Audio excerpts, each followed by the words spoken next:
Morning there everyone, Lee here, Fry's Garage. I want to show you something.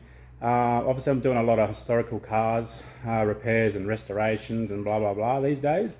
So parts, especially in the 50s, 60s cars, parts are hard to find. So I can run the rare spares and bits and pieces.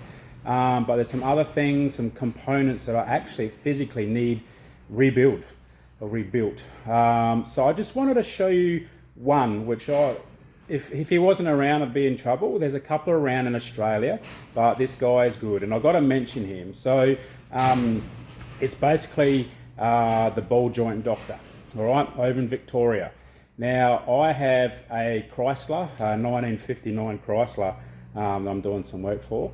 Now some steering arms, well, as you know, they have ball joints on the ends. Some arms have a replaceable end, tie rod, tiller arm end, doesn't matter, center link.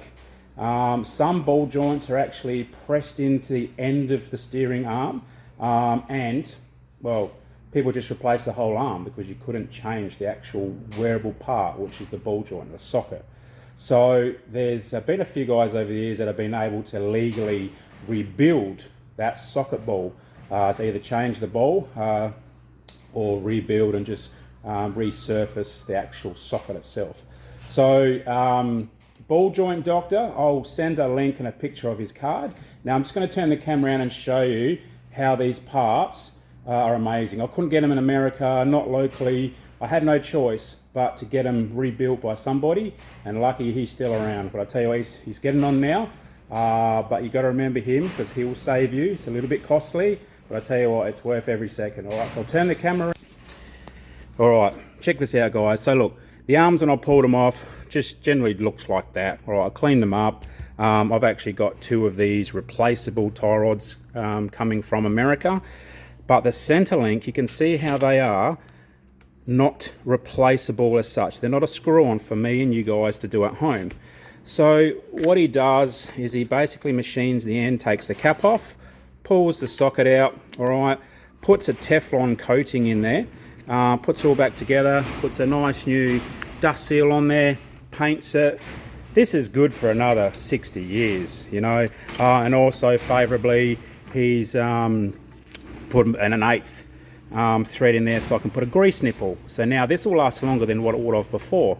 All right, so that's what we call the center link. All right, and then we've got the tie rods. Okay, so I've got him to do these ones as well. Look at that, really great finish. Knows what he's doing. All right, so I've got two of those. All right, so now we can put them on the car.